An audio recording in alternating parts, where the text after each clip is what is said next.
पहाड़ों का मस्ती भरा ट्रिप। एक दिन 3 दोस्त पहाड़ों पर घूमने के लिए प्लान बना रहे थे। उनमें से एक का नाम लेंदू, दूसरे का शेंदू और तीसरे का तत्तू था। लेंदू बोला। हाँ यार, चलो चलते हैं। मेरा सपना है पहाड़ों पर जाकर टट्टी करने का। शेंदू हंसकर बोला। अबे काले चेहरे वाले, तेरे दिमाग में बस यही सब चलता रहता है। लेंदू गुस्से में बोला। अबे काले चिट्टो वाले, तू तो बस आती जाती लड़कियों को घूरता रहता है। शेंदू बोला। अरे इसी काम के लिए तो ट्रिप बना रहे हैं। फिर तत्तू बोला। अरे तुम दोनों बस यही सब करोगे, लेकिन मुझे पहले अपने घर वालों से पूछना पड़ेगा। तत्तू घर गया और अपनी मम्मी से बोला। मम्मी, मुझे पहाड़ों पर जाना है। मम्मी ने पूछा। किसके साथ जा रहे हो? तत्तू बोला। मैं लेंदू और शेंदू के साथ जा रहा हूँ। मम्मी बोली। ठीक है, चले जाना, लेकिन अपना ध्यान रखना। सुबह तीनों बस में बैठकर पहाड़ों के सफर पर निकल पड़े। आधे रास्ते में ड्राइवर ने बस रोकी और बोला। ओए, किसी को टट्टी पेशाब या खाना पीना हो तो 15 मिनट के लिए बस रुकी है। ये सुनते ही तीनों जल्दी से बस से उतरे। लेंदू और शेंदू पानी की बोतलें लेकर खेतों में भाग गए, लेकिन तत्तू लाइन में खड़ा रहा क्योंकि उसकी मम्मी ने कहा था कि खुले में शौच नहीं करना चाहिए। तभी एक सुंदर लड़की उसके पास आई और बोली। अगर आपको जल्दी न हो तो मैं पहले जा सकती हूँ। तत्तू के पेट की हालत खराब थी, लेकिन फिर भी उसने अपनी तकलीफ को छुपाते हुए कहा। कोई बात नहीं, आप आराम से जाइए। लड़की ने मुस्कुराकर उसे धन्यवाद कहा और अंदर चली गई। जब वह हल्की होकर बाहर निकली तो तत्तू भी जल्दी से अंदर घुस गया। लड़की उसे फिर से धन्यवाद कहना चाहती थी, लेकिन तब तक तत्तू गायब हो चुका था।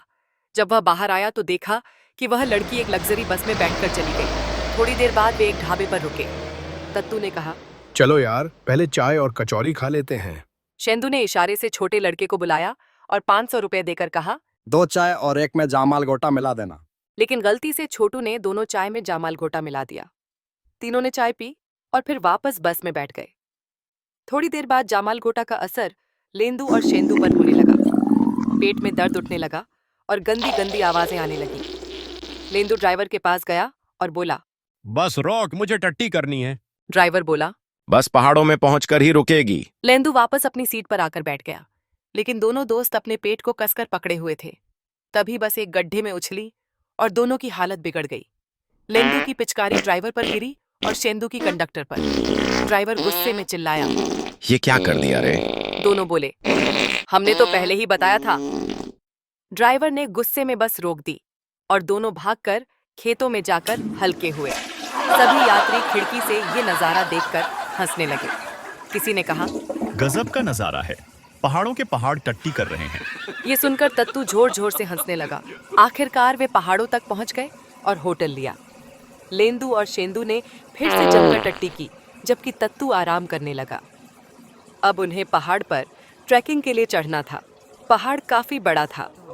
लेंदू और शेंदू लड़कियों को देखने में लग गए, जबकि तत्तू बस अपनी बस वाली लड़की के बारे में सोचकर हंसता रहा। जब वे पहाड़ की चोटी पर पहुंचे तो लेंदू का सपना था कि वह छोटी से टट्टी करेगा, लेकिन अब प्रेशर नहीं आ रहा था।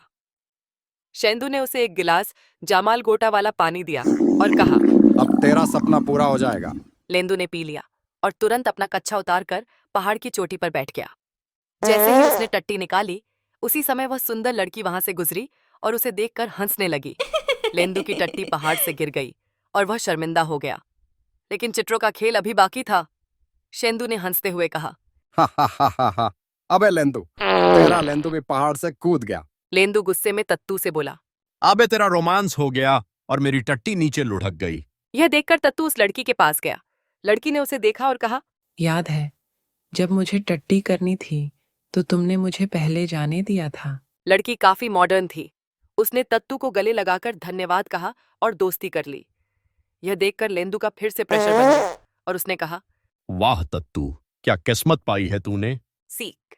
इस कहानी से हमें यह सीख मिलती है कि टट्टी कहीं भी आ सकती है, लेकिन सच्चे दोस्त वही होते हैं जो तुम्हारी टट्टी में भी तुम्हारे साथ खड़े रहें।